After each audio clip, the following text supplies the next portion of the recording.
भारत के हृदय में जहाँ परंपरा और आस्था गहरी जड़ें जमाए हुए हैं, वहाँ एक समांतर दुनिया मौजूद है। लेकिन एक ऐसी दुनिया जहाँ मानसिक रोग को केवल एक बीमारी नहीं बल्कि श्राप, प्रेत बाधा या दिव्य शक्ति का प्रभाव माना जाता है। सदियों से मानसिक विकार जैसे स्किज़ोफ्रेनिया, बाइपोलर डिसऑर्डर और डिप्रेशन को गलत समझा गया है।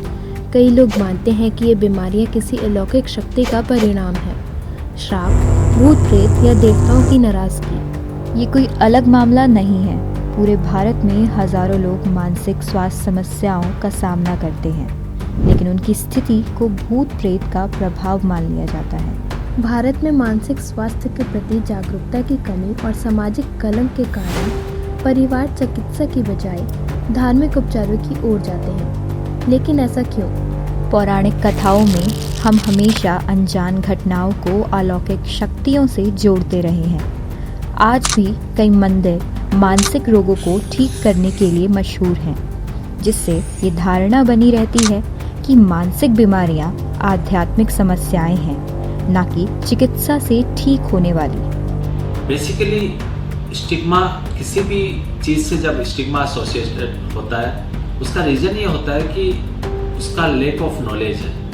अगर हमें उस चीज़ों के बारे में नहीं पता, उस चीज़ के बारे में नहीं पता, उस बीमारी के बारे में नहीं पता, तो हमारी मिस इन्फॉर्मेशन होती है और हमारा नेगेटिव एटीट्यूड उस बीमारी के बारे में रहता है, जिसको हम स्टिग्मा का नाम देते हैं। यही मानसिक बीमारियों के साथ हुआ। लोगों को मानसिक बीमारियों की नॉलेज नहीं है, लोग इसको बीमारी नहीं मानते और इसलिए इसके साथ हमेशा काफ़ी सालों से नहीं, सदियों से इसके साथ स्टिग्मा एसोसिएटेड है। प्रसिद्ध अभिनेत्री परवीन बाबी, जिन्होंने 70 के दशक में बॉलीवुड पर राज किया।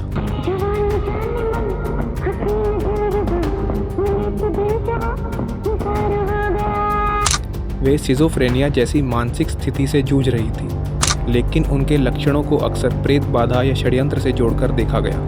अपने करियर के अंतिम वर्षों में परवीन बाबी ने खुद को समाज से अलग कर लिया।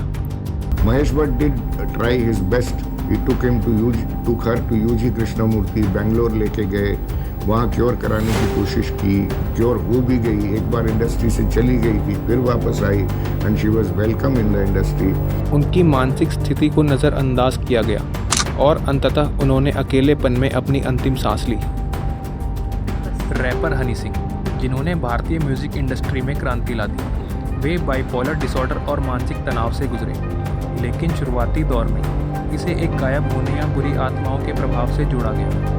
वर्षों की चिकित्सा और जागरूकता के बाद हनी सिंह ने खुलकर अपनी मानसिक स्थिति के बारे में बात की। तो सर, बाइपोलर डिसऑर्डर के बारे में आपको थोड़ा सा बता कि ये एक ऐसी बीमारी होती है कि जिसमें दिमाग मनगढ़ंत चीज़ें इमेजिन करता है विद 1000% श्योरिटी कि ये सब सच है, और आपको दिखने लग जाता है वो कि ये सब हो रहा है, और आपको सस्पिशियस थॉट्स आते हैं, आपको साइकोटिक थॉट्स आते हैं, वियर्ड, मतलब इस दुनिया से अलग थॉट्स आते हैं। और मुझे 30 सेकंड में 30,000 थॉट्स आते थे, वो भी नेगेटिव। और ये सिलसिला 6 साल चला। 2.5 साल अपने घर से बाहर नहीं निकला, 1.5 साल में अपने कमरे से बाहर नहीं निकला। मैं नहाता भी था तो वॉशरूम में दरवाज़ा खोल के नहाता था, मुझे डर लगता है। बहुत घटिया बीमारी है और ये स्पेशली किसी भी तरह हो सकती है, लेकिन मुझे ट्रिगर हुई हशीश की वजह से, चरस गांजे की वजह से। यह साबित करते हुए कि मानसिक स्वास्थ्य को छिपाने के बजाय समझने और स्वीकार करने की ज़रूरत है। कई लोग जिन्हें इलाज मिल सकता था, वे अस्पतालों में बंद हैं या फिर परिवार द्वारा त्याग दिए गए हैं। कुछ लोग चुपचाप कष्ट झेलते हैं, कभी मदद नहीं पाते।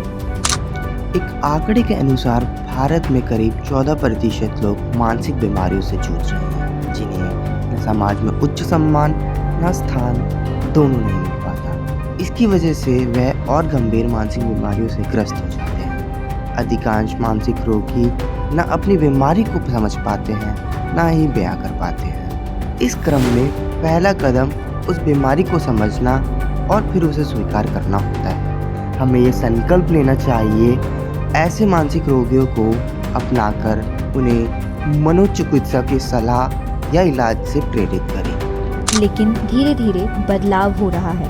अधिक लोग खुलकर बात कर रहे हैं, चिकित्सा सहायता ले रहे हैं और सदियों पुराने अंधविश्वासों को चुनौती दे रहे हैं।